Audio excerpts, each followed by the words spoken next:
everyone. Today is June the 30th and this will be our last Encompass celebration until September. And here to give us a beautiful address is our founding member, Laurel Succo. Welcome, Laurel. Thank you, Johanna, and so nice to be here on this beautiful day, the last day of June. High summer is passing over us, and this is the perfect time for an invocation. Here we are, summoning inspiration from the four corners of the world, breathing in and out. We are translating luminous intelligence with our bodies. We are seeing far beyond the edges of the world into the dilating spaces in the sky.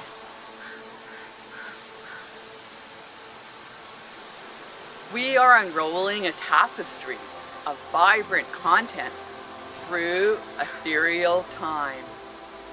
Words and images shimmering, flashing on screens. This is a work of joy, of delight, of awe. We stand in the receiving place, in that liminal space, in the sacred circle where there are graces and powers and fragrances and colors and drums and flutes and summoning whistles. We can always go deeper and broader and higher and stronger and sweeter. The mirror is polished. The hide is stretched taut across the frame. The rattle is ready, an upraised hand. Here we are. Here we are. Here. Here. The momentum builds and swells and holds us close. We look in the mirror and see ourselves magnificent. The silence gathers. The horizon beckons. The bird-filled trees bid us enter. Here we are, home. Thank you. That was beautiful. I love hearing little stories.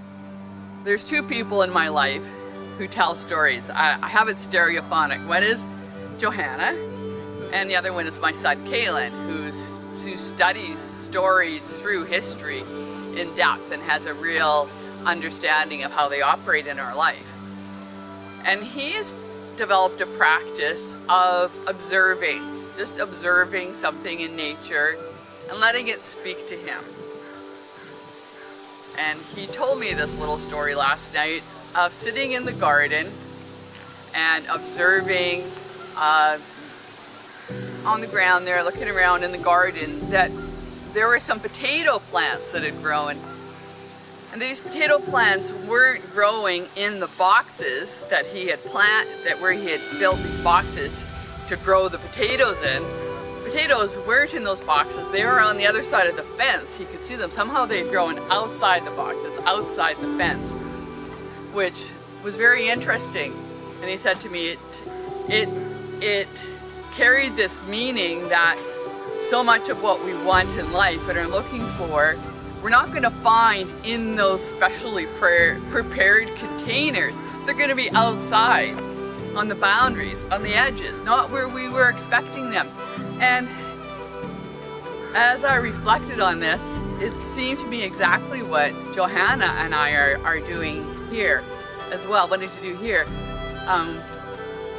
We both come from some degree from a cultural background that likes to set various goals and programs and processes in place to grow and nurture and support. And to a certain degree, they're effective. That's why we've developed these systems. And then there's a place for the unexpected, where we go beyond what we've already worked with and already experienced, and into where finding something in an unusual place, finding something where we wouldn't expect to hear that voice, to gain that lesson, to receive that insight, something beautiful, a treasure, a song, a story, an experience, a potato. So this is our ongoing vision, is looking for expecting the unexpected. Thank you. On our last day before the summer, and Laurel has asked me what part of the year has been most inspirational for me. And Laurel, you did talk about the way we've sort of gone to the outer circle rather than staying in the known for this project. And I think the highlight is working with you. The fact that we committed to this and that we fulfilled it. And then along comes Cynthia. My old way of thinking was, okay, we've got to figure out how it all works. And you know, through conversation that we had coming here and going home, it was basically just being so appreciative, like, wow, Cynthia joined us with a story to tell, and it's just been so exciting to see how she's enjoyed and embraced this space as well. And then a lot of your former friends came on the scene, and you had connection with them, and I think that particularly worked when they performed in front of the camera, because you were behind the camera and they could just be themselves. I noticed that. They were talking to you. And so I think I've learned a lot about cameramanship. I appreciate that you've focused on it, that you've learned the editing, you've played with it. I think your vision was clear from the beginning. And I think that's another highlight for me, is having a vision, knowing what you want to do, but also being surprised and delighted about some of the unexpected things, which for me is the website and the blog, and the fact that your granddaughter Uma is helping make it so wonderful. This was so unexpected. So thank you for the opportunity and the vision, and that we actually did it, rain or shine, and now the sun, and it's windy. This is a beautiful, beautiful space. So it's helped us through the COVID to be engaged and building community. Thank you. Tell me when. You look gorgeous.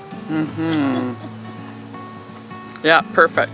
Perfect. Hi, I just wanted to say that whenever I run into Laurel, I'm never quite sure what I'm going to end up doing or where she's going to send me to. She just sort of says, come with me, and I go, and that's kind of what happened this time. I ran into Laurel in the Gibson Public Market, and she says, oh, come and join us. Well, I came and joined them. Little did I know it. I was going to be led on a wonderful 6-course session, a session of 6 weeks to become a storyteller, for heaven's sakes. I had no idea that this was something that I could do or would want to try, and because of your guidance, yours, Laurel, and Johanna, I have had and learned so much, and I'm going to cry. I have learned so much about myself and things that I never knew that I could do, and so I'm going to thank you for allowing me to be part of all of this. It's been wonderful. It's been wonderful what I'm learning, and for friendship especially, and the fun, and your patience with me, the patience with myself, in learning and memorizing, and showing me that I can actually write a couple of stories which I never thought I could. So it's been an incredible learning experience. It's been a wonderful experience. I hope this isn't the end. I look forward to starting again in September, and continue to grow with both of you, the guidance of both of you, the patience, and as being part of Encompass and growing with it. It has been an honor and a privilege to be a part of it all. And thank you very much. Woohoo, Cynthia! Woohoo! Thank you to people, I always cry. Whenever I say thank you to people, I cry. That's something I do. Oh, no, that... This is the conversation. We had these, Johanna, you and I, we had conversations back in the winter. We would sit there, like sometimes it was only you and I, and we would, you know, just talk about what our realizations and our insights about things and how we were developing. That was a real incubating period. I mean, I learned so much about you. Oh, active listening. I don't want to, I talk about that all the time, don't I, Uma, about active listening. How you were the one who's teaching me about active listening. But right now, I wanted to focus on this unexpected benefit, which was highlighted by Cynthia, of this project, which is making friends, making connections. I mean, were you expecting that as an outcome? I felt that there was something special going on. I think it might be trusting each other, being patient with each other, like you said, Cynthia, having to be accountable to the camera, like speaking our truth. So I think perhaps those are the key elements in having deeper friendships. I didn't know about that, right? That was even possible. That was something that you could do. I didn't know that. So it's just like when Cynthia, you were talking about your storytelling, but you didn't know that you wanted to tell a story. But I said that we were talking about it last night, right? When my son was over, and I was saying, yeah, like Cynthia, she writes stories, and this is what I heard from Johanna. She says, yeah, I said, well, what's the point of just writing a story? Like, what's the point of writing a story if you don't tell it? Was there words to that effect? I went, well, that's a storyteller. Like, what's the point of words on a page if you're not speaking them and saying them out? Well, who but a storyteller would say something like that, right? Oh, some yeah. people are writers and some people are storytellers and some people are... Yeah, Well, like here we go. Cynthia says, you have to write it first. Yes. You have to write it first. Yes. Well, no, you don't. Some people, like my husband was, and it's a great thing in the Caribbean to be a storyteller, and they're just like raconteurs. They don't write anything down. They just are able to tell their stories right off the bat. Because it's from the days when everything was oral and there was no writing. So in some parts of the world, the Caribbean in particular, See, just a dance performance, just still a tradition. Well, we have a story treat for us right now. Gary Ann has always loved this poem, The Cremation of Sam McGee. I love the story about your daughter going, Mom, it's so scary! And you persevered, and again, an opportunity to recite it. The Cremation of Sam McGee by Robert Service. There are strange things done by the midnight sun, by the men who moil for gold. The Arctic trails have seen secret tales that would make your blood run cold. But the Northern Lights, they've seen queer sights. But the queerest they ever did see was the night on the marge of Lake Labarge when I cremated Sam McGee. Now Sam McGee was from Tennessee where the cotton blooms and blows. Why he left his home in the south to roam round the poles, God only knows. He was always cold, but the land of gold seemed to hold him like a spell, though he'd often say in his homely way that he'd sooner live in hell. On a Christmas day, we were mushing our way down the Dawson Trail. Talk of your cold, through the parka's fold, it stabbed like a driven nail. If our eyes we closed, then the lashes froze till sometimes we couldn't see. It wasn't much fun, but the only one to whimper was Sam McGee. And that very night, as we lay packed tight in our robes beneath the snow, dogs were fed and the stars overhead were dancing heel and toe, he turned to me and, Cap, said he, I'll cash in this trip, I guess. And if I do, I'm asking you won't refuse my last request. Well, he seemed so low I couldn't say no. Then he says with this sort of a moan, "It's the cursed cold and it's got right hold till I'm chilled clean through to the bone. Yet 'tain't being dead, it's my awful dread of the icy grave that pains. So I want you to swear, foul or fair, you'll cremate my last remains." A pal's last need is a thing to heed, and I swore I would not fail. And we started on at the break of dawn, though, he looked ghastly pale. He crouched on the sleigh and he raved all day of his home in Tennessee. And before nightfall, a corpse was all that was left of Sam McGee. Now there wasn't a breath in that land of death as I hurried horror-driven, with the corpse half hid that I couldn't get rid because of a promise given. It was lashed to the sleigh and it seemed to say, "You can cash in your brawn and brains, but you promised true and it's up to you to cremate these last remains." Now a promise made is a debt unpaid, and the trail has its own stern code. In the days to come, though my lips were dumb, in my heart how I cursed that load. In the long, long night, by the lone firelight, while the huskies round in a ring howled out their woes to the homeless snows, oh God, how I loathed that thing. And every day that quiet clay seemed to heavier and heavier grow. And on I went, though the dogs were spent and the grub was getting low. The trail was bad and I felt half mad, but I swore I would not give in. And I'd often sing to that hateful thing, and it hearkened with a grin.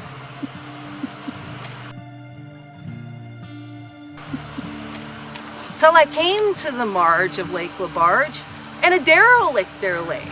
It was jammed in the ice, but I saw in a trice it was called the Alice May. And I looked at it and I thought a bit, and I looked at my frozen chum. Then, "Here," said I, with a sudden cry, "is my crematorium." Some planks I tore from the cabin floor and I lit the boiler fire. Some coal I found just laying around and I heaped the fuel higher. The flames just soared and the furnace roared, such a blaze you seldom see. And I burrowed a hole deep in the coals and I stuffed in Sam McGee. Then I made a hike, for I didn't like to hear him sizzle so. And the heavens scowled and the huskies howled and the wind began to blow. It was icy cold and the hot sweat rolled down my cheeks, and I don't know why. And the greasy smoke in an inky cloak went streaking down the sky.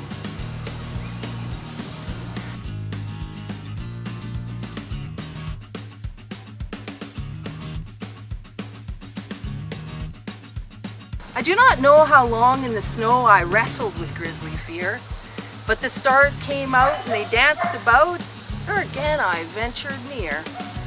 I was sick with dread, but I bravely said, "I'll just take a peek inside. I guess he's cooked and it's time I looked." Then the door I opened wide, and there sat Sam, looking cold and calm in the heart of the furnace roar. And he wore a smile, you could see a mile, and he said, "Close that door, close that door. But I greatly fear you'll let in the cold and storm. Since I left Plum Tree down in Tennessee, this is the first time I've been warm. There are strange things done by the midnight sun, by the men who moil for gold.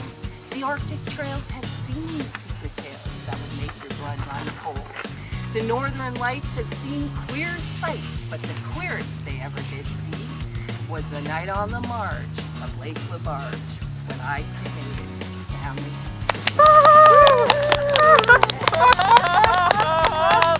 What an epic! What an epic! Isn't it a good one? Campfire, you're at the, the Irish pub or Lados anywhere. That is something. You did a great job, Anita. Oh, my thank you. Thank you. Yeah, thanks, Darianne. So Yeah, it's such a good one. To figure out what best way. It reminds me of being when I was up in Dawson said. No, that was just great. As a movement enthusiast, Integrated. integrated movement enthusiast, yes, movement, it's all about movement, moving the energy and moving the body and moving the mind into all kinds of places. And I want to say that this Encompass group that we have encompassed or embraced, created together, we've co-created this really. And I know I'm meeting Laurel in the very beginning of the COVID, which for this lockdown, I mean, like, I really want to speak to that to some degree, yet, we have, but, we just didn't lock down. And instead, we kind of locked up.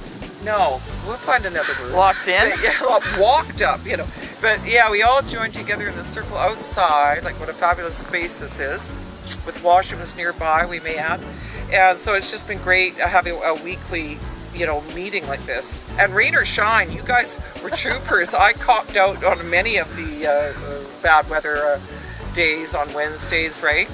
But, it's what a way to shine and what a way to build relationships. I didn't know many of you, or, vice versa, right? And so what a creative, eclectic creative bunch, between the storytelling, the poetry, and allowing me to just express myself freely as I am doing right now, completely non-scripted. A little bit of poetry that I brought to the table, but then encouraged me to complete the 6 weeks of the stretch dance step class, and I'm feeling quite confident now.